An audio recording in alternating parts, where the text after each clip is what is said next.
It has been only 3 weeks ago that these two teams met here in Edmonton, with Hamilton dominating the Elks, winning their second in a row while the Elks remained winless. In that time, Edmonton has won 2 in a row, led by Trey Ford and Javon Leake, have a new owner, and optimism is at a high not seen since last year on the Labor Day rematch. On the other side, the Ticats, they're reeling, losing 2 straight, and they have benched their star quarterback and running back. Will tonight prove to be another pivotal game for both teams, or will they keep their current trends going? Elks, Ticats, it's Saturday night football in the Canadian Football League. But first, this is the Green and Gold Kickoff Show, live right here on Edmonton Sports Talk, your clear choice for Edmonton sports. Thanks to everyone for tuning in on EdmontonSportsTalk.com. Tune in iHeartRadio, as well as for those watching on YouTube. Matt Iwanyk and Jay Milne with you here live at Centric Casino Sports Bar and Lounge, where every day is game day as we're getting you set for the Edmonton Elks getting set to take on the Hamilton Tiger Cats live in Hamilton. That's coming up just after 5 o'clock local time, Edmonton time, as the Elks look for their 3rd straight victory. Your thoughts always welcome, 780-218-9999. That is the Paris Jewelers inbox, or you can jump into the nasty chat. But before we get going with welcoming Jay into the show and getting into this, let's take a look at the starting lineups, starting with the lineups for your Edmonton Elks. And it isn't Trey Ford starting for the Elks. We will get to that in a bit. McLeod, Bethel-Thompson, the starting quarterback for the Edmonton Elks. The team protecting him from left to right. It is Ivy Foucault, Cordy Richards, and Boyko. The receiving core, Lewis Gittins Jr., Mitchell Mayala, and Jones. And Javon Leake, he is the starting running back. On the defensive side of things, the D-line, Taylor, Curtis, Oakman, and Brown. Morgan in between Anderson and Moncrief in the linebacking core. In the secondary, Gray, Bratton, Purifoy, Jackson, and Bynum. Beatty kicks, Julian punts. Injury report, Mr. Milne. Yes, Mr. Matthew Iwanyk. There's not much. Trey Ford's out. Tis all. It's a pretty big one. I'm not saying it's not a big one. I'm just saying that's it.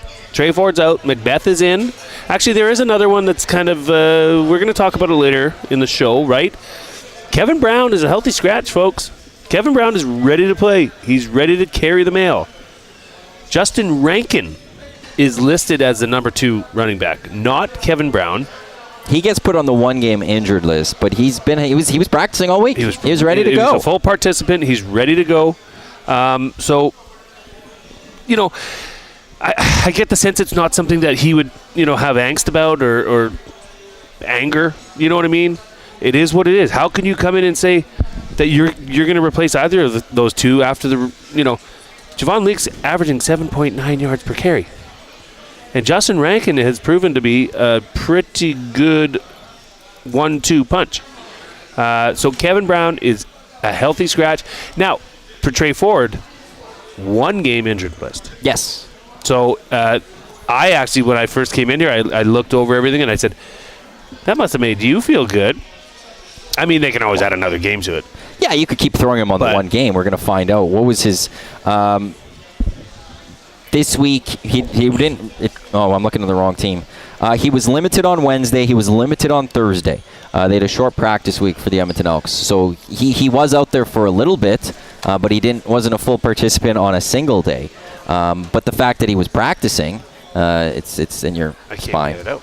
Here, use my pen to slot it out and stuff. For those listening, Jay got his pen stuck in the spine of his notepad. The fact that he was practicing, that's the good sign for this team, I think, moving forward. Let's take a look at the Hamilton Tiger Cats and some of the key players to watch for. It's no Bo Levi Mitchell. We will get to the Ticats later because it's a fascinating story when it comes to the Ticats and what's going on with them. Taylor Powell is the starting quarterback for the Ticats, with Bo Levi Mitchell being the backup quarterback. Bell is their starting running back. Not the, what is he? He is 4th in the Canadian Football League in terms of rushing yards. That is James Butler. He's a healthy scratch for the Hamilton Tiger Cats. Scott Milanovic making some changes there. They got Bridges, White, Dunbar Jr. Those are the main guys in their receiving core who do some really good things. But this Ticats team, as I said in the opening, it's only 3 weeks ago, they dominated the Edmonton Elks. They had won 2 in a row. things are reeling. I know Ticats fans just reading online, they want Milanovic gone. They want a clean house from everyone. They are not happy with where things have gone over the last couple of weeks and how things have changed. Again, here in Edmonton, we're talking about just going for 3 in a row in the season and playoffs, and Hamilton's into the other side going, we got to blow this thing up. This isn't good. People are upset with Scott Milanovic. No Bo Levi Mitchell. No James Butler. It is wild with what's going on out in Hamilton. Before we continue, we're live at Century Casino Sports Bar and Lounge, where every day is game day. We've got JL saying, how much has Glue Guy spent on the ponies already today? I don't think either of us we haven't done anything. Yet. Nothing. That's to come. I will tell you that right now. It's going to happen. That is to come. That is to come. And Craig Fisher, Maddie Milner, how's the atmosphere down at Century? Well, it's great. We got a lot of people here for, like, straight off the bat. The people love the ponies. They love coming here for the ponies, which is a lot of fun. But it's always a fun time. We've got the game day special that's taking place. It is the cheese and jalapeno smoky with waffle fries for $14.99, and the daily special is that prime rib sandwich, which is delicious here at Century Casino. And VR Montenegro, who is here, he's sitting just over there. He goes, maybe a sixth of the bowl occupied, most with blue hairs. But there's a lot of people over here watching the post. And there's T-Rex races on right now, for God's sake. They were disappointed. You pointed out to me. Rough news for the people coming here for the ponies. For Woodbine Racetrack. Woodbine Racetrack. They canceled races. I don't even want to say it too loud because people are pretty upset. I had some other people. I heard at one point when we were setting up, somebody walk up and like, they're not there? Yeah, they canceled Woodbine races. Track was not safe. The track was unsafe. And you should have heard the noise in here. It was hilarious. I wouldn't say it was hilarious. It was for me. I mean, there's 50 races on here. They're throwing things. They're throwing their pens at the TV. It was just they got Century Mile going. Degenerate Central. It was awesome. I mean, we're all degenerate gamblers. It's just nice to hang out with your peeps, you know. I've become one over the last few weeks with the horse racing. We're working on it. I've enjoyed it. I sent the gift. At some point this year, I will be full Kramer, I think, at one point, and not even looking at the Elks game. I love that. On my race. That was so good. On the show today, we've got our 3 stories. We've got Cool Bet props, keys to an Elks victory, as well as our prediction. Let's get to the question of the night. Question of the show. I keep saying night too often this season. Are the Elks in the right hands with Larry Thompson as the owner? As earlier this week was Thursday, Larry Thompson was announced as the official owner of the Edmonton Elks after 75 years of community ownership. Larry Thompson is the first individual to ever be able to say, I own this franchise, as the sole owner of this team. The 3 options I threw up on Twitter was yes, no, and ask me in a year. Yes is second with 36.7%, no getting less than 2.5%, and ask me in a year getting 61%. That just dropped to 60.4%. Interesting. Jay, I'll throw that question to you. Are the Elks a better franchise today with Larry Thompson as the owner than they were last week? And that's from when we were doing this last Sunday. Was it Sunday? Yes. To today here on Saturday. Are the Elks a better franchise? Well, I'm going to preface this by saying that I worked and ran our family business for 30 years before doing this. So I have an appreciation for private ownership, for private equity, for the ability to make your own money. So yes, I think it's better. I like the premise of an owner as opposed to the community-owned aspect. A lot of things can fall through the cracks with community ownership. Think of it as a board of directors, and if you've sat on one, you know what I'm talking about. There's always the person that's not doing what they're supposed to do, the person that's doing everything, and it doesn't work in the long term. So yeah, I think absolutely this is a better franchise today than it was if we were sitting at the press conference yesterday. And we asked that on the live stream. Yeah, you guys didn't like me. Well, you're just... Well, I'm with where the majority of the people are. No. Well, I guess you were. Yeah. That's what I said. Okay, we'll get YouTube Trevor in the Nasty Chat going, Thompson has great hands. The team's in very good hands. I really like that response, Trev. Trev, get down here. Look, I'm with the other people. I'm cautiously optimistic this is the right move. I'm cautiously optimistic that the Elks are a better franchise. Like, look, we could look at the negative of the board of directors, and that's been the case for... I don't know that guy. Oh, he's been around for a number of weeks. He's awesome. We just don't know anyone's names. We're dicks. Buried. Tommy knows everyone's names. They're all buried. We never do. with community ownership, like we look at the last few years and be like, this is the problem. Community ownership. But community ownership worked for a very long time. Community ownership worked through the 80s. It worked through the 90s. It worked through the better part of the 2000s. It was there. And maybe that came down to you had stronger people running it. Maybe it was you had Hugh Campbell for a long time running it, and he was able to do a better job of telling the board to quiet down and shut up and get away. Yeah. And going, I'm running this. How dare you come to me? I am Hugh Campbell. Like, maybe that was a bit of the change, and then he goes away, and, we had Rick Lawlisher for a little bit, but it was then Len Rhodes and Chris Press and Victor Queen. Maybe they didn't know how to deal with the board enough that it blew up in the way that it was. That there was no one controlling them. So I don't want to completely diminish what community ownership was, because for a period... No, it worked well. I didn't say it didn't. No, I'm not saying you. I'm saying for others, like... that have talked about the community ownership, but this is a franchise that was the quote-unquote evil empire, the standard of this league, the team that propped up every other team in this league for how many years and how many times. It all became because of this. But there was also a point now things weren't working. Yeah. And, this board, they tried different presidents. Those presidents tried different GMs and coaches, and it wasn't working. And so what do you have left to change? And it came down to... they were losing money. They weren't spending money. They were losing skeleton staff in the business. It's time that somebody comes in with money to change that. I'm cautiously optimistic that Larry Thompson, by all accounts, made a lot of money on his business that he sold, has a lot of money, deep pockets, and knows he's probably going to lose some money for the next few years. The question is, how much is he willing to also put in to the losses? How much is he willing to spend on a business staff and put the right people in place? And is he the type of guy that will sit there and say, I don't know things. I'm going to hire people that know those things to run those things. So I hope it's great. I love the fact that this wasn't, I'll use them just for example. I'm glad that this isn't the Edmonton Oilers who are just buying it for the sake of owning it. Yes. I'm glad it's someone who was able to, during that press conference, point to the seats behind him and go, those are my spots. That's my season ticket since Commonwealth Open. That's where I've been sitting.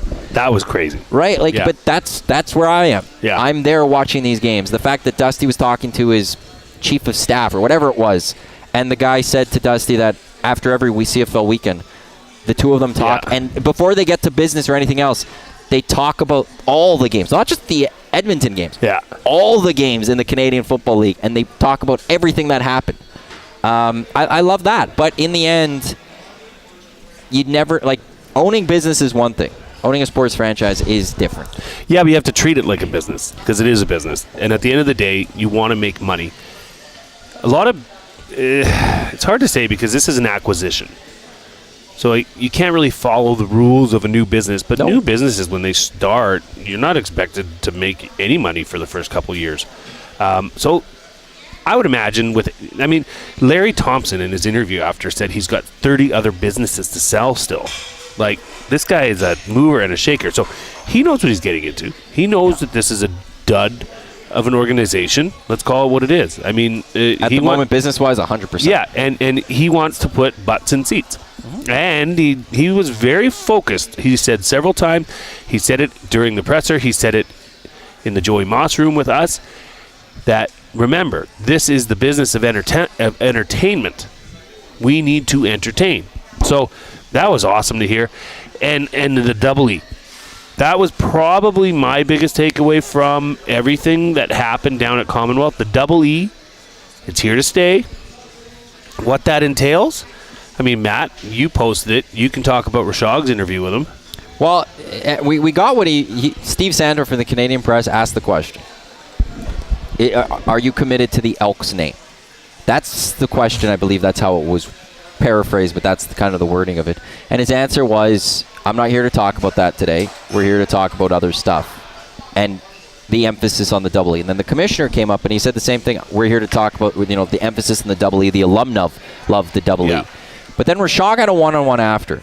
And they were, did you lose your My sandal fell off. Jeez. I'm a mess. Rashog gets the one-on-one, and he brings up the Double E, and Larry Thompson in the interview says, we're focused on the Double E, but there still will be called the Elks. And then Rashog followed up with going, so you're saying they're still the Elks anyway, it's emphasis on Double E, but they're going to still be the Elks, and his response was, yeah. Now, what we learned, anyone that was watching that press conference, because there was a lot of criticism, which I don't think is fair towards him, because I think people were expecting a lot more, but I don't know, under-promise, over-deliver, and also he's a guy that's not used to the media. Not everyone's used to the media. No. And we saw that. We saw a guy that clearly was not comfortable behind the microphone. I have no problem with that. I don't care about that. Yeah. I truly believe that outside of when he hires the president, we may never hear from Larry Thompson again. But for me, I don't know if it's a case of he just was caught in a moment without, because he doesn't have proper media training. He hasn't dealt with the media that he wants. Well, of course, they're the Elks right now. Like, we're still calling them the Elks. They're going to go play on Saturday as the Edmonton Elks. Yeah. And not thinking long-term in that moment, or if he is committed to just go, no, we are focusing on the double E, but doesn't want to get into that full conversation. Because, look, either way you go with that conversation, if you say we're sticking with the Elks, there's a lot of anger that comes from the one side that wants it changed back. Yes. And if you go and say we're going to go change it back, whether to the Eskimos or Esks, there's going to be some anger from that other side going, why are you going backwards? You're never going to please everyone. So I wonder if that's the ploy for him on that day, and that's what they want to go with. Was we're not going to say anything on the name. We're going to talk about the double E because that's what we're going to focus on. But we don't want to just all of a sudden go one way or another, because we want to talk about the future of this team at the double E. Yeah. But maybe Rashad caught him in that moment. Well, I shouldn't say caught him, because that's a poor way of, I'm not trying to. Rashad didn't paint him in any sort of corner. But maybe Rashad just had that moment and the truth kind of came out. We'll see. The other thing I will quickly point to when it comes to the name change, I don't want to focus on the name change. I want to focus on the winning part of this. Getting back to that. But Steve Sandor of the Canadian Press also, he posted pretty well. The city is going to be very involved potentially with a new stadium or renovations. Yeah, that's a great point. And in the end, they've already met. The city has policies when it comes to racial names and all that. And I'm not here I'm not getting to that debate today whether it's racial or not. But if the Elks go and say we are going to change this name to Eskimos or Esks again, the city might go, well, that's cool. You want to do that? We're not spending any money on a new facility. Yep. And this whole conversation about where the Elks are going to play moving forward, whether it's a renovated Commonwealth or a new facility, the city of Edmonton might have a lot of power when it comes to that and going, you want our money?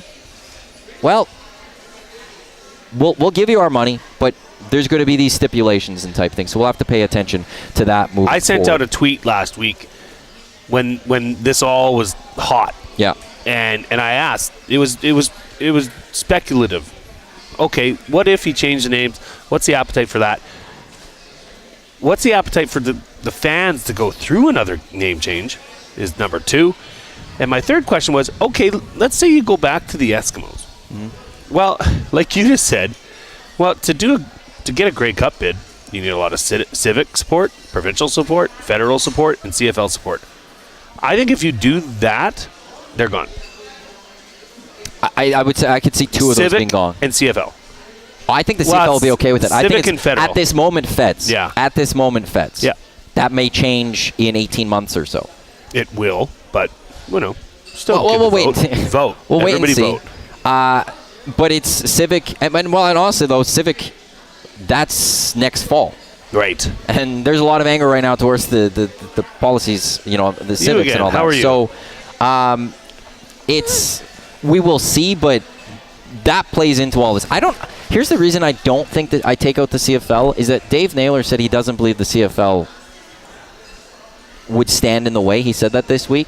I also think if the CFL, we'll know quickly, because the CFL I don't think would approve this, him being the owner, if they didn't agree with the name change, or if they didn't agree with the name change, it's not changing, because they would have said we approve it, but you're not allowed to do this. And that's why, and maybe it's the double E, that's where it comes from, but we'll see moving forward. That's a big conversation. The stadium's a big conversation, but as we said, Larry Thompson, one of the things he said was winning is the most important thing, and winning and entertaining. So the question I'll have for you, Jay, is, naturally they need a president, they need a GM, they need a coach, and there's a lot of things, but how close do you feel this team is to being a true winning franchise? As close as they've been in the last 5-6 years, I think. They've got Trey Ford. I kind of want him to come out now and say, okay, we've locked up Trey Ford for 3 years.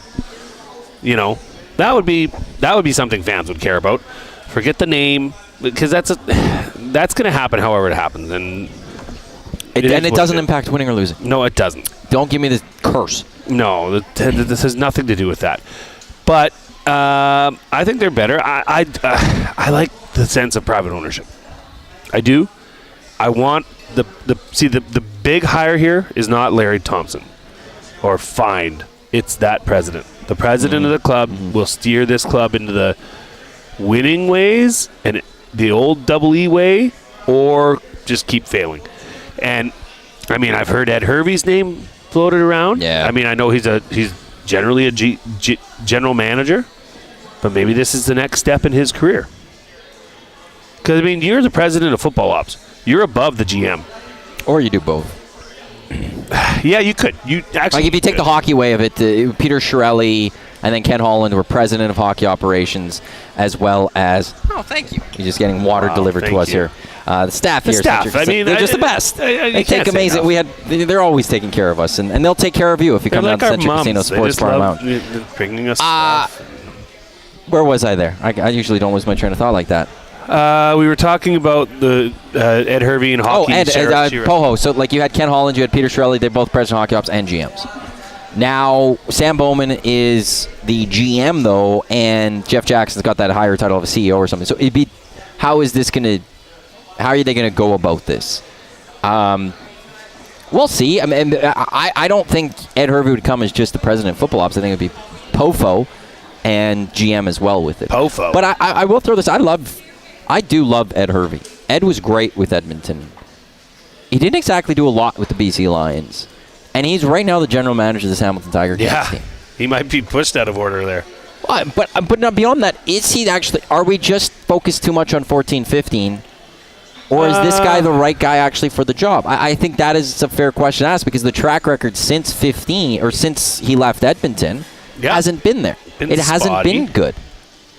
So is he truly the right guy, or is this just people want to right a wrong from history to bring him back as the GM? Look, you're never going to have a guy that's winning year over year over year over year, not in today's CFL. There's so much parity in league. There's so much change. So, yeah, you're going to go through the ebbs and flows, and he's going through it in Hamilton right now, much like the Double E are. So, I still think his football acumen is there. I think Ed Hervey is the right guy.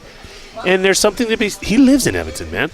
Yeah. Like, there's something to be said about that. He has very close ties with Edmonton and the community. So, if you're now going to Commonwealth for your daily job, that might, put a little mustard on your hot dog. You know what I mean? Like, you're ready to go. So I go to the 2018 Grey Cup. The biggest celebrity walking around Grey Cup festivals was Ed Hervey. Everyone wanted to see Ed. Everyone was pissed off that he wasn't a member of the Elks at the time, Eskimos. Right. And like it would be a massive move. Like, honestly, if you want a perfect offseason, if you're Larry Thompson, now it's not going to be this. We've heard a little differently as well. But if you announced Sean Fleming as the president, you announced Ed Hervey as president of football operations and general manager, and you announced Trey Ford with a 3-year contract extension. Ooh. That's a nice little offseason. Hey, That's Larry, a big one. I'll tell you right now, that advice is free for you. Okay, I'm going to get into the Paris Jewelers inbox here. 780-218-9999. This is from Stamp Hater. Oh, before you get to that one. Yeah. Because that's going to lead us kind of into the Okay, I'll read Tube Soxes then. Well, I do have one more question I want to throw out there to our listeners into the Nasty Chat of the Paris Jewelers inbox. And because I saw one person today on Twitter saying they're thinking of coming to the Labor Day rematch because they want to support the new owner. Yeah. Does Larry Thompson buying this franchise change your interest, good or bad, or the same, of going to an Elks game this season? Whew, put a poll up. You should do that on Twitter. That'd be good. I think that's a great question. I'd honestly be interested to know the answer. You can now get to those other texts while I try to type this out. Okay. So Stamp Haters in the Nasty Chat, or in the Paris Jewelers inbox, excuse me. Guys, absolutely have a feeling MBT goes off tonight and we see a healthy Trey Ford on the sideline again. Now, do you mean tonight? Or I think what that means is MBT goes off. And he then is the starter when Trey is healthy. Like, let's say Trey's healthy next week. Oh, wow. Then they stick with MBT and they go with Trey Ford. That's kind of my thoughts, Stamp Hater. You said that too on the Hangouts. Yeah, that's my thoughts. If MBT is playing 3-4 touchdowns, maybe a pick, 350, I'll say this. and a win, that's hard to take the ball out of his hands. I stand by two things. One is I don't think anyone should ever lose a job, but mostly for injury. And Trey deserves, if it's 1 or 2 games, Trey deserves to have the ball back. Number 2, though, to all of this, it comes down to what does Larry Thompson want? That's why I go with this, because it doesn't. Yes, it does. That. Larry Thompson. Let me change God, this. No. He is not making football decisions. Because you just said it probably about 7 or 8 minutes ago. Sign Trey Ford. Yeah. If you bench Trey Ford again when he's healthy, right, that is the 3rd shot at Trey Ford by this franchise and this organization. And it makes it very difficult for Larry Thompson to get that contract done with this guy saying, we're committed to you. That's where I change with this. If Larry Thompson is sitting there right now going, Trey Ford is a guy I want to market this team around. This is a guy I want to be the starting quarterback of this franchise. I want to get that contract done. No, we are not going to take another shot at him and make him feel like he's not wanted here. Do you think Trey's going to walk away from a big bag of money that Larry's going to give him out of his back of his, probably got a Caprice Classic he drives? Bob Young's going to give him a big contract too, possibly, out in Hamilton. Yeah, so Larry's got more money than Bob Young, I guarantee you. I actually, Bob Young, I would say so. I'm going to guess yes. I think Larry has a lot of money. But that's where it's, I'm sorry, I don't think if this franchise wants to keep Trey Ford, there comes a point where he's your guy. You stick with him and you give it back, and I don't care what MBT does. The only way I'm not going back to Trey Ford right now is if Trey is out for 4 weeks and MBT goes off for 4 straight weeks. Yeah. But if it's 1 or 2 good weeks from MBT, I'm sorry. You have to stick with Trey Ford. Otherwise, you are further risking losing him. And what did we just see these last couple of weeks? The excitement around it and everything around it, and how we realize this is the guy of the future. You can't allow that to happen. And it was real. It was real. And I go back to the thing in the end will be Larry Thompson will be like, I want to sign this guy. What is going on here? Or might. I will throw this stat out there as we are about to get into the 3 stories. I was looking at this up earlier. In terms of Canadian Football League touchdown drive percentages of quarterbacks, percent of their drives that have led to touchdowns, Trey Ford leads the Canadian Football League with a 43.5%.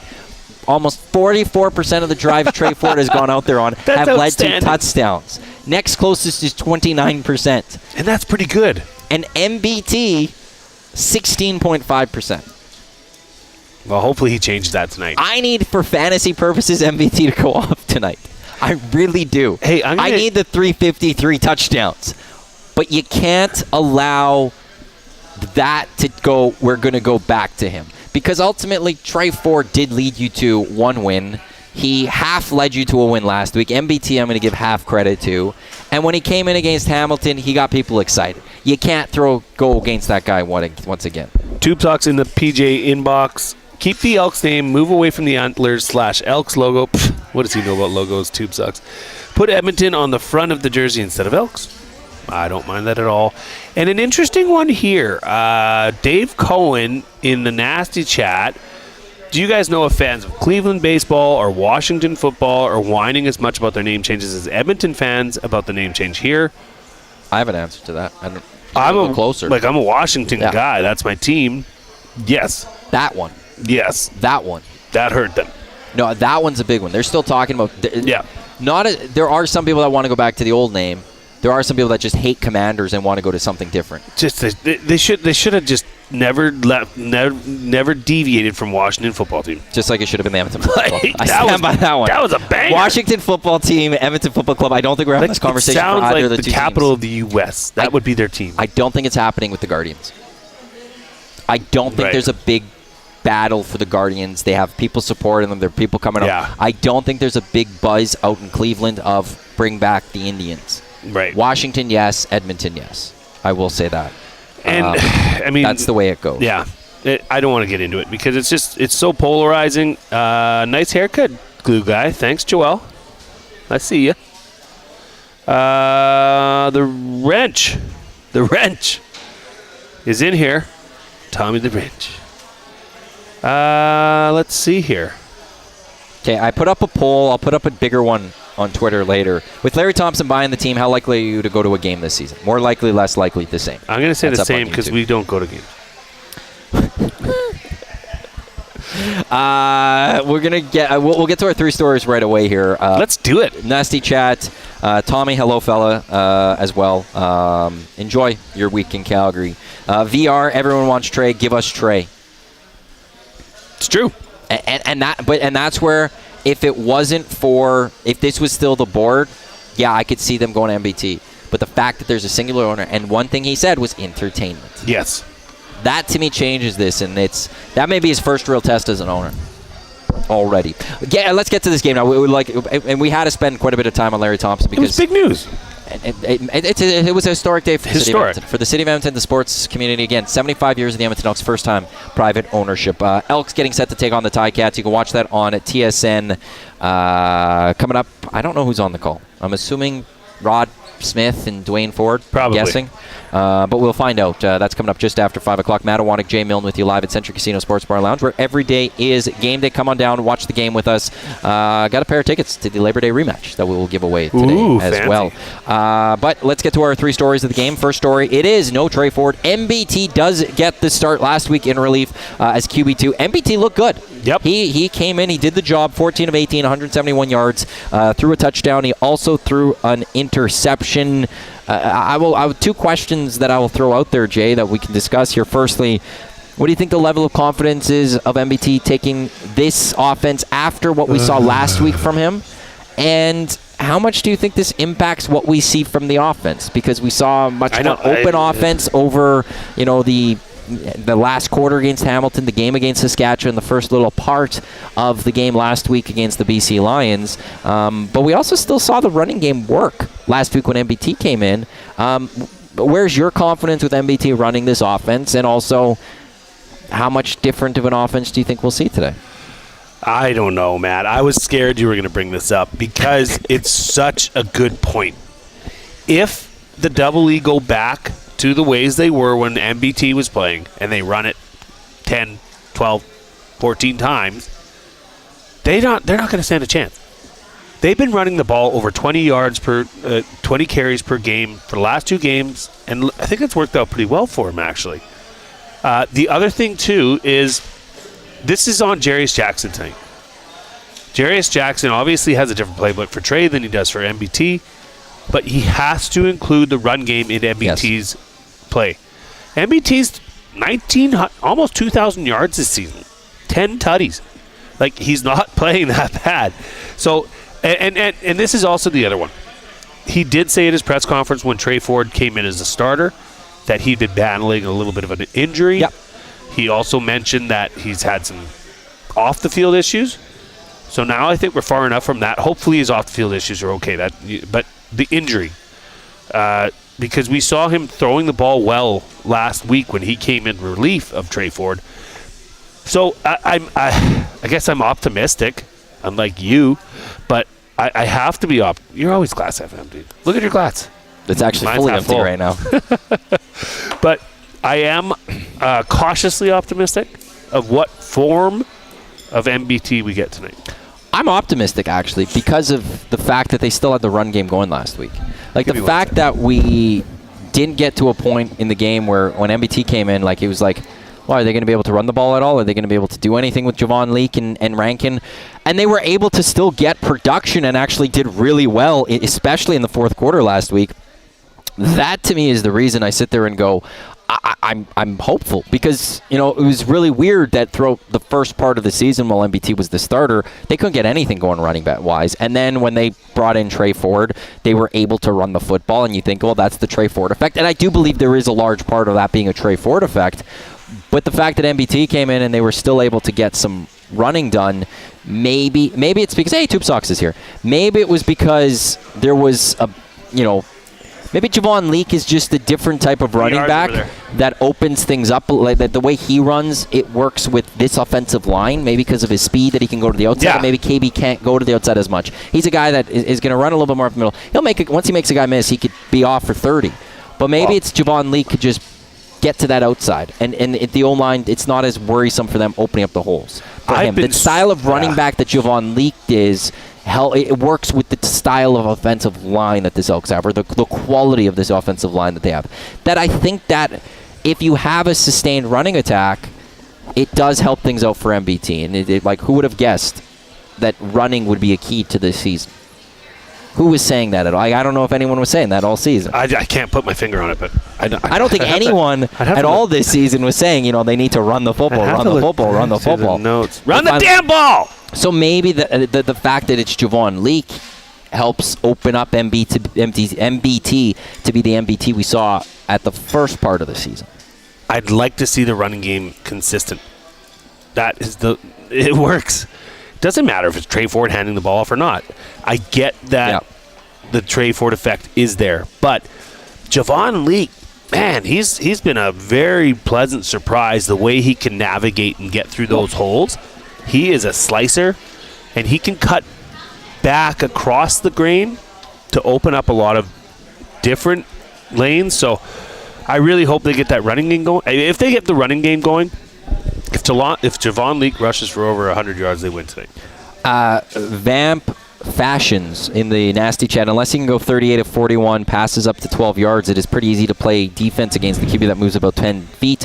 And if the team tried throwing the ball over 25 yards more than twice a half, the running would be better, as would the pass rush be lessened. I will say the one thing we'll need to see if MBT is going to be successful too is let him throw deep. Let him go deep. Get the ball out of his hands. And Tevin Jones has been a nice addition to this team. I still just send Eugene Lewis deep and send him the ball and see if he can come down with one. And if you can get that one big catch, it just, now they have to play back to Ticats. But I would like to be able to see that an offense today that gets Javon Leake going, but also opens things up for MBT, and it's not short 4 or 5 yard passes. Throw those deep balls. Yeah. Throw those extended plays and see what can happen. Well, look at this. Isn't that a nice segue, Matty? Well, I was actually going to skip that one and go to storyline 3. I thought MBT and the Taylor were. Well, I was going to go to 3 now, then go to 2. Because we're starting to talk about Javon Leake. All right, let's do it. So our third story of the game, which is now going to be our second story of the game, and we'll get to the second story of the game. We'll answer your question, Deacon St. John. It is Javon Leake. And can the Elks keep this going? And here's the thing about Javon Leake. 33 carries, 266 yards, 4 touchdowns. He also has 63 rec yards over the last just 2 games. That is 329 all-purpose yards with 4 touchdowns. And Kevin Brown being healthy scratched in this one because of how well Javon Leake goes. And this goes against what I believe is that you can't lose your job to injury. Well, you're telling me you're going to take out Javon Leake? He's playing lights out. Is this a situation you go with Javon Leake, and once he gets cold for that one game, you give Kevin Brown the shot again to go back in there? Or what do you see here? Kevin Brown is not competing against Javon Leake. He's competing against Justin Rankin. This team needs Javon Leake as their RB1. He is dynamic, explosive. He's carrying for 7.8 yards a game, man. That's incredible. He's the fastest man, not only in the CFL, but in the NFL. He's faster than Tyreek Hill. Let's get this guy the ball, right? And do it consistently. But no, if there is a position where Kevin Brown will come back, Justin Rankin will be the guy to come out. My thoughts. So then why not do that this week? Justin Rankin's been running the ball pretty good, man. It's a situation. I love Kevin Brown. I love the way he plays. He was a great addition a couple years ago. But you're kind of watching a guy that I don't know the salaries, but I'm guessing there's a chance of is there cap savings at the end of the season. There's always that, Matt. It's a business. No, I know. It sucks, is. And but it's true. There's the harsh reality of this business, but when you're looking at what Rankin and League go, how they're playing, if they could keep that going, it's one you're seeing, well, goodbye Kevin Brown almost. Yeah. Because Javon's better. What? Sorry. I don't know. Kevin Brown was great last year once Trey Ford was in. So I don't know. I would like to see him be the running back with Trey Ford as the starting quarterback. I know what you mean, yeah. But at the same time, Javon Leake did it with MBT. If Javon Leake gets it done today, and by get it done, I'm not going to say what he's done the last couple of weeks. But if Javon Leake could be all-purpose 100 yards and maybe a touchdown, I don't know how you could go away from him. I don't know how you can, especially when he does it with MBT as the starting quarterback. I'm not trying to take a shot as MBT, but he got it done. Yeah. And it's you got to stick with him, and we'll see what Rankin can do. Same thing with Rankin. If he can go out and pull up, 35, 40, 50 yards. Awesome. Sorry, KB, until somebody gets hurt or somebody kind of loses production, you're going to have to watch this team and support a little bit of a different way. It has been an absolute revelation for the Elks what has happened the last couple of weeks with Leak and Rankin. And look, I'm President Trayford Fan Club. He's been a big part of this, but I do think to a degree we haven't been talking enough almost about Javon Leak and to an extent of Rankin and how important they have been to the Elks' somewhat turnaround of winning these two games. It's a story. You do not see turnarounds like this in running games, and especially the speed. Ooh, just makes the hair on my neck stand up. Just that speed. You just don't see that. It's awesome. I'm certainly glad he's on Double E because that and it seems like he's getting more confident too. He's holding on to the football. Hasn't fumbled once. So kudos to you, Javon Leak. With Larry Thompson buying the team, how likely are you to go to a game this season? On a YouTube poll quickly, it's only 25 votes, but more likely 25%, less likely 12%, the same 62%. I don't know why you'd be less likely to go, but I'd be very intrigued with that. Maybe before we get to hate old white guys. Murray's not around anymore. He's actually not that old. He's only 64. I know. From what I heard. Yeah, that's what I was told prior to the press. And him and Deb seem like they seem like a great couple. Before we get to our third story, just a couple of comments. I want to get into the nasty chat. Deacon did say, do you think Trey and MBT will be both in Edmonton next year? No. I highly doubt MBT will be here next year. He's a free agent at the end of this season. I guess the only reason MBT would be here is because Trey's gone. And Trey doesn't sign, and they go keep MBT maybe at that point. But if Trey Ford's here, I just don't see why MBT would be the backup here. I would think he contemplated retirement a couple of years ago. I would think MBT would, at the very least, would contemplate retirement. Johnny Alberta in the nasty chat. This game's going to be a banger tonight. 1-0 win, baby, yesterday, Johnny. 1-0, baby. Manchester United. They got it done? We got it done. You said it was going to be a draw. I said they were going to win. Actually, it always works this way, but I can't remember when they scored. It's like 78th minute or something like that. Oh, cool. Not too long before that, I put a couple little bit on draw. Did you? On the draw. Oh, mush. No, I do that all the time, and then it goes... Oh, then it helps you win. I was so thrilled. So you're happy losing the money just so Man U can win. Yes. Okay. It seems to always work that way or something. Yeah. So I bet the draw. You are the world's biggest mush. And for those of you who don't know what a mush is, any bet Matt would do, I'd usually do the opposite. Because he just has a way... it's terrible. Except with the ponies. Yeah, he's on Xerxes fire. With the goal. I can't remember what minute he scored in yesterday, but... Jimbo, I see you out there. Hashtag Johnny. Glue Crew. Let's go. Deacon, is Bo Levi starting 87th minute? Thank you, Deacon. Oh, I'm a Man U fan as well. 87th minute. It was that late. This is your guy. I guess it was that late. I was watching at the office. Deacon, though, going, is Bo starting? And this takes us to the third story of the game, because no, Bo Levi Mitchell is not starting. Is he hurt, you might ask? What's wrong with Bo? Nothing. Absolutely nothing. He's only leading the CFL in passing yards and passing touchdowns. Well, it's funny. He leads the CFL in passing yards. Second is Vernon Adams, who lost his job this week while injured because Nathan Rourke is a new starter. He leads the league in passing touchdowns. Vernon's tied for second. He's going to lose his job. But Bo Levi is not starting. You also go James Butler, who's fourth in the Canadian Football League when it comes to running backs. He isn't playing today. He is a healthy scratch. As I said in the very opening, the Hamilton Ticats dominated the Edmonton Elks a couple weeks ago. They have been reeling, and Scott Milanovic is taking no more of this. Bo, you are the backup on the roster, but is the backup.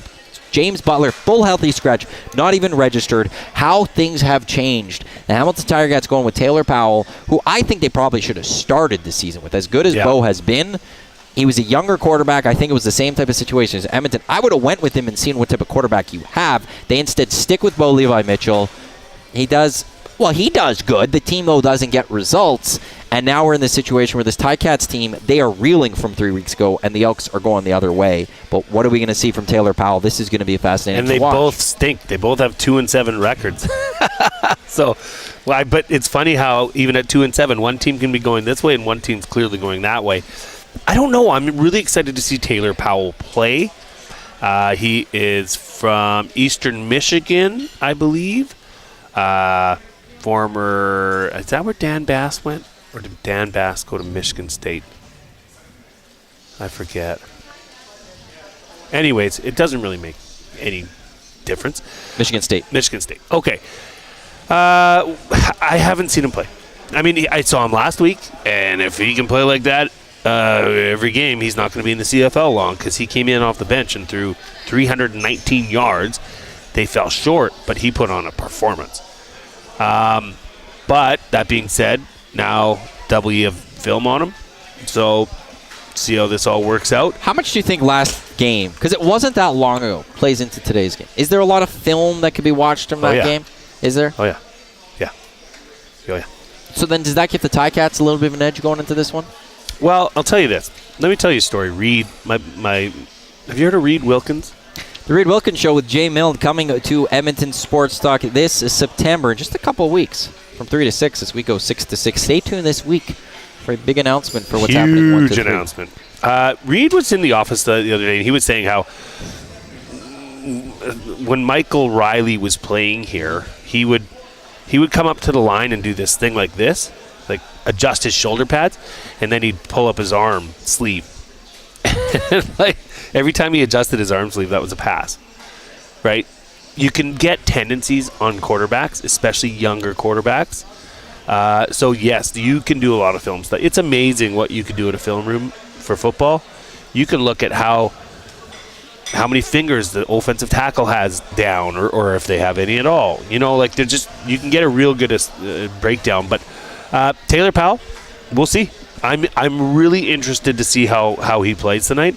I'm really interested to see if that Edmonton defense can keep answering the call like they did the last two games. They've been playing great last two games. So if, it's a facet thing. Everybody's going to be sick of this word called facets, but if the defense can hold their own and one or two of the offense or special teams does something special, lock it in. Sorry, Jasmine saying in the Nest chat, I watched them for the first time last time and they won, so I guess I'll have to do it again to keep it going. They better win. You're the good luck charm. Big Uke also saying 3 in a row, 3 in a row, 3 in a row. Let's go. We'll see. This Elks defense is much different than they were against Hamilton Tiger Cats a few weeks ago. They're playing with a lot more confidence. They're playing a little bit more swagger. I don't think there is. Now, I've never been in film rooms, so I'm not you. So I don't think there's going to be as much to take from last week because I think the Elks are a different team. Yep. I think they're playing a different way, and you could try, if you're Scott Milanovich, to point to certain things, but I don't think that it's wild to say only 3 weeks, but the Elks are much better, and that includes on defense. We've seen them step up, and actually, maybe that goes away because we saw that step up with Trey Ford. Maybe they felt, we talked about the spark he gave. Yes. Is that spark still there with MBT though? Well, I think it'll be like this set them off that they're going, right. And now the engine finally got going, so they can start driving. That's what I think it is, Maddie. And actually, almost in a weird way, they might feel more of an urge to support MBT because they know what he's been through. From all accounts, he's a very well liked guy in the locker room. So you want to help your teammates. And just Matt, look at the guy at the bar. Don't tell me that's not Flava Flav. Look through the...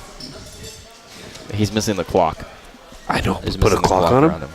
Also, shout out to Jason, camping and hashtag EELking with Jay and Matt at his RV. And he's got us on the TV outside. Show us your beer. Show us your beer. What a great way to spend That's awesome. a Saturday night. Also a great way to spend your Saturday night to watch the Elks game is coming to Centric Casino, Sports Bar and Lounge, just off Fort Road, where every day is game day. That is where Jay and I are right now. Fiera Montenegro, Tube Socks is here as well. Flava Flav is apparently here. Chance to bet on the ponies, and maybe an outside chance YouTube Trev will be by. Maybe an outside chance. But come on down. Cheese and jalapeno smoky for $14. The daily special today is the prime rib sandwich. That was our 3 stories of the game as the Elks are getting set to take on the Hamilton Tiger Cats coming up out at Tim Hortons Field just after 5 o'clock. You can watch that game on TSN. Our boy Dusty's not doing it. It's an Eastern game, so he's got tomorrow the big game between the Winnipeg Blue Bombers and the BC Lions. Do want to say if the Edmonton Elks win today, by the way. Oh, yeah. This is neat. They're 2 games back. 2.5. Of the lead in the Western Conference. It'd be 2.5 back. Well, the friggin' tie. That's right. Well, yeah, the tie. The Saskatchewan Roughriders would have 11 points. The Elks would have 6. Okay. And that would mean that they're only 2.5 back the Saskatchewan Roughriders. 3 games. They do play the Riders once. So right there's 1 game. You then need to go make up 2 more games. And well, it just matters if you can get this thing rolling and that train chugging along. Who knows, Matty? Calgary dropped their first game at home this year. They lost to Ottawa. All of a sudden, the Elks would be, if they win today, 2 points back of them. Depending on if Winnipeg loses to BC tomorrow, like people cheer for BC tomorrow, I would say. I would say keep Winnipeg closer to the dump, because then the Elks and Winnipeg are tied. They meet twice in the middle of September or late September. The path to that third in the West, or even path to second would be there. I think BC is going to go off. BC is going to take off. Can you imagine that? I don't know what's going to happen to Winnipeg, but if you could take care of your business against Winnipeg, but so good. If you could take care of your games against Winnipeg, I don't like the way Saskatchewan's trending right now. Yeah, me neither. That was a heartbreaking. Calgary, if you go take care of business against Calgary. It cost me a lot of money last night. Well, you shouldn't have bet on Saskatchewan. That was your mistake. They should have won. Trevor Harris, everything was going perfect until the last freaking 40 seconds of that game. No, they had a kicker that missed 4 field goals. Don't talk to me about kickers. And he I have enough trauma. and you had kickers. I think Dusty had it on the broadcast. It was a 19-point swing for kicking because of the missed kick and then the fact that one of them was returned for a touchdown. Yep. It was a 19-point swing in that game, all because of Brett Lawler. We could look at the Davis-Alexander play at the end and what happened there. But in the end, they had a chance to tie it for 1, but also that, I'm going to go Brett get a Lawler drink makes right now his if you're kicks, going to keep talking about this. Well, we only have a couple more minutes left. Go do what you need to do. I enjoy watching the Blue Bomber or the Riders suffer. Deacon St. John says, this guy is like, Deacon, we need you in our life. I agree with you. I predict that Bo Levi will finish the game, just throwing it out there. And we had talked about that yesterday. Not about Bo. No? I had it about Davis Alexander. Because I was wondering what fantasy. I should have played Davis Alexander. But I cut him. I got MBT going tonight. That's why I need MBT to really go off. I think he'll be But not at the sake of Trey Ford's starting job with this team. Okay, Jarius? Heaven forbid. MBT needs to go for 350 yards and 3 touchdowns, and I'm happy. But Trey Ford starts when he's healthy. It's that simple. Scalding Gord in the Paris Jewelers inbox. MBT leak and Elks play well, but loses. Beatty misses 4 field goals. Hamilton scores on a late TD when Powell steps up on the sideline but isn't caught by the command center. I don't think Beatty gets a chance to miss a 4th field goal. Who else is going to kick? I think they go for it at some point. Okay. I think at some point, if he misses 2 to start or something, I think at some point this team might just be like, we've got Dean Faithful starting next week, but we're just going to go for it the rest of this time because, hey, he had another miss last week. I've long lost patience with Boris Beatty. You gained a little bit of it back. I did. After the conversation. Yeah, I did. But I must I'm say. still if you're listening and you're watching on YouTube, smash that thumbs up.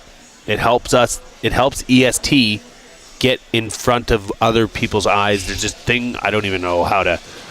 I know how to spell it. I know how to say it. Algorithm. I don't know what it is though. But everybody's heard about the. See, and I don't care about the likes right now. Why? I'm focused on the subscribers. Okay, well then subscribe. 9,694 subscribers what EST has right now. Year 2 for us ends is September 3rd, kind of. We started on the 6th last year, but the day after we started on the Wednesday after Labor Day. The Tuesday after Labor Day to me will be the start of year 2. Start of the Reed Wilkins show with Jay Milne too. We want to get to 10,000 in year 1. Let's go. In year 1 to be able to say I won't be saying much next year. I'll promise that. If we're close to 20, I'll let everyone else know. The 10, I want to get to 10. I want to be able to say through year 1 we got to 10,000 subscribers. That would be pretty cool. 9,694. Here's the thing. Could we get to 9,700 by the end of today? Ooh, that's it. I'm just saying 9,700. If you are watching this right now and you are not subscribed to the EST YouTube channel, can you please just give us a little subscribe? That's all I'm asking. And let's get to 10,000, because what an accomplishment we could all say. When we get to the STs on September 17th, we could also say we're a 10,000 subscription channel. Let's go. SD September 17th, by the way, if you want tickets, Matt at EdmontonSportsTalk.com. Tickets are moving. We still have some, but tickets are moving. Matt Iwanyk, Jay Milne with you here. It is the Green and Gold Kickoff Show live right here on Edmonton Sports Talk, your clear choice for Edmonton sports. Let's get to our cool bet props of the game. Jay, did you ultimately settle on one? I did. Okay, what'd you got? I'm going with your boy Geno Lewis. Receptions. Ooh. I think there was a little bit of feel of that they screwed up last week by wrecking his 77-game catch streak. That is a great point. So he's at 4 receptions. I'm taking the over. Over 4 for Geno. That is even money. I really like the rationale behind that. Yeah. That I didn't even think about that. I was looking at his numbers. I'm like, I'm not sold on him, but I forgot about that. That is a great point. Before I get to mine, Jimbo, I subscribed to my account, my wife's account, my kid's account, and my burner account. Norman at Combine, I got Sticky Rice to subscribe. And Tommy, I just subscribed Mike Gazzola, his brother's account. Can't believe he didn't already. Jeez, Mikey. I don't know if my brother has an account if he's subscribed. My wife subscribed? I should double check my brother's. That's going to be fascinating. But thank you. Please subscribe. Please. Thank you. Did you get Gretzky to subscribe, Tommy? Would that be something? You have to get a screen cap of that if that ever does happen, Tommy. I'll just throw that one out there. My cool bet line for today, I am going with a Tevin Jones anytime touchdown at plus 150. I like that. Tevin Jones has just had some sort of season. You brought up the great point when Trey Ford came in that number 2 quarterback practicing with the second unit. There was that chemistry. But when MBT came in last week, there was a little bit of chemistry with him as well. Yes, there was. If we look at the stats that, overall Tevin Jones had last week, 6 catches, 123 yards. Can I quickly do how many were with MBT? 1, 2, 3 of them were with MBT. Not bad. 3 of his 6 were from MBT. So I think he's been a guy that has actually really come on. He's got, apparently, it seems, the trust of both quarterbacks, Trey Ford and MBT, plus 150, anytime TD scorer.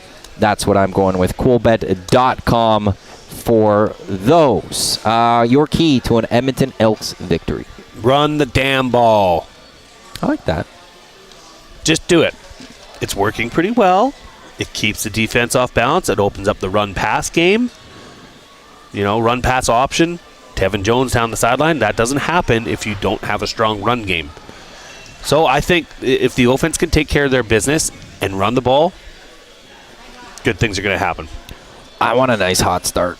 If you could get up to like a 10-0, like a 13-0 lead or something through one quarter, and Taylor Powell isn't playing well, and now it's, do they go back to Bo? Can you go back to Bo? Is Bo, cause that controversy, make that, put that extra pressure on that team that is reeling right now? The last 2 games they've played, Saskatchewan ran back an opening kickoff for a touchdown. Last week, the BC Lions drove right down the field and scored a touchdown. Do it the other way. Let's go the other way. Also, I feel like put that pressure on Taylor Powell. Put that pressure on Scott Milanovic. I like that. You made this move, and now, oh boy, they got to come back. Yeah. And put the pressure. Put that pressure right on them. Nice. Through the first quarter, be up, like I said, 10-0, 13-0. Show that you're in control. And see what type of panic comes from the Hamilton Tiger Cats. Before we wrap things up here, I do want to wrap up my 2 polls. YouTube poll, will Larry Thompson buying the team? With him buying the team, how likely are you to go to a game this season? The same is at 59%, more likely 32%, 9 is less likely. I don't know how less still, though. Yeah, I don't get that. I don't know why that would change things for you. And then our question, are they in the right hands with Larry Thompson? Ask me in a year is 60%, 38% is yes, while 3.5% saying no. Saying, I understand that one. Yeah. I don't understand that. I'm not going to games because Larry Thompson's going to go, but Larry Thompson bought this team. Screw you, Larry. No. Maybe they sit beside him or something. It's that, or it's a construction person. Oh, yeah. Fellow construction person. There's a rival. Yeah. Screw that guy. Yeah. Jay, your prediction for today's game? Norman at Combine and I are riding together. E 27, Hamilton 21. That will wrap up the Green and Gold Kickoff Show live right here on your clear choice for Edmonton Sports Talk. Matt Iwanyk, Jay Milne at Century Casino Sports Bar and Lounge. Come on down. There's lots of time still to get here. We got a pair of tickets to the next Elks game, which is the Labor Day rematch, to give away. Tube Socks is here. VR Montenegro is here. The daily specials are going. Lots to do. We're going to just watch football. We're going to bet on the ponies. We're going to have a good time with the ponies. We're going to see if we can keep that last couple of weeks going. That's all here at Century Casino. But to everyone for tuning into the Green and Gold Kickoff Show, we appreciate it. Thanks for jumping into the Nasty Chat as well as the Parish Jewelers inbox. Again, Elks, Ticats coming up in mere minutes. On on at TSN. And a reminder, as soon as that game ends, come right back here to Edmonton Sports Talk, as we will have the Green and Gold post-game show for you. Dusty in the Nasty chat. Elks 31, Ticats 24. Just about to take off from Vancouver. Enjoy the game. What a guy. The last time you made a prediction, Dusty, was at the EST Classic that they're going to win the next game, and they didn't. If they lose, I'm putting this on you, Dusty. Enjoy your flight, safe travels. Thanks, everyone, for tuning in. I'm Evan J. I'm Matt. Talk to you once this game is over.